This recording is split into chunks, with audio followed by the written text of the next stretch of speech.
বলছেন? এই প্রতিবাদের এগেইনস্টে উনি প্রতিটা কথা বলছেন। কেন ডাক্তারি কিসের প্রতিবাদ? কিসের? এই আমাদের যে নারী নির্যাতনে এই যে আরজি করের ঘটনা নিয়ে কেন পড়াশোনা করেছে ডাক্তারি, সরকারের পয়সায় কেন করেছে উনি এসব কে বলছে? কে? এই বলছে দেখেন ফেসবুকে এই দেখুন, এই ভদ্রলোকের মুখ দেখুন, এই দেখুন, এই দেখুন, দেখুন, দেখুন, তিনি আরজি করের ঘটনার এই দেখুন, এই দেখুন, এই দেখুন,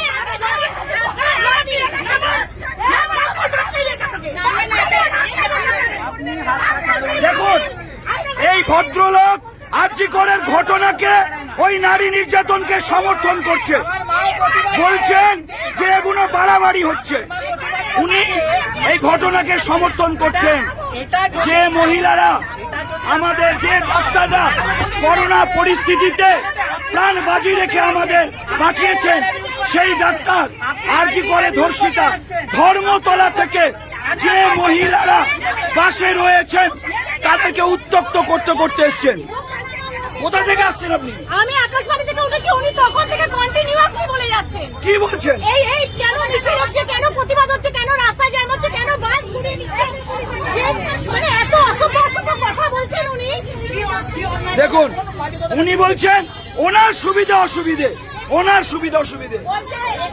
এরকম ডাক্তারদের ছিল যখন সরকারি পয়সা ফ্রিতে পড়াশোনা করছে তখন মনে ছিল না, এই ধরনের বলছে। দেখুন, দেখুন,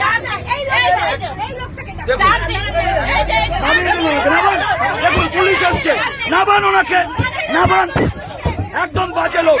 দেখুন, পুলিশ এসে নামিয়ে দিচ্ছি না। রাখুন, যে পাড়ার ইনি সেই পাড়ার লোকেরা চিনবেন, এই ভিডিওটাকে ভাইরাল করবেন। এটা 71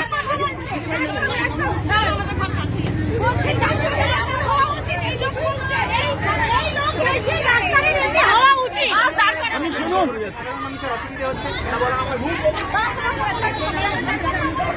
এই কন্ট্রাক্টর দাদাকে যাতা বলেছে, এই কন্ট্রাক্টর দাদাকেও যাতা বলেছে আমাদের সামনে। বলছে সরকারি পয়সায় করেছে, ডাক্তারের হওয়া উচিত নেই। ধর্মতলা থেকে প্রতিটা মহিলাকে উত্ত্যক্ত করতে করতে আসছে। এই দেখুন, মহিলাদের গালাগালি করছে উনি।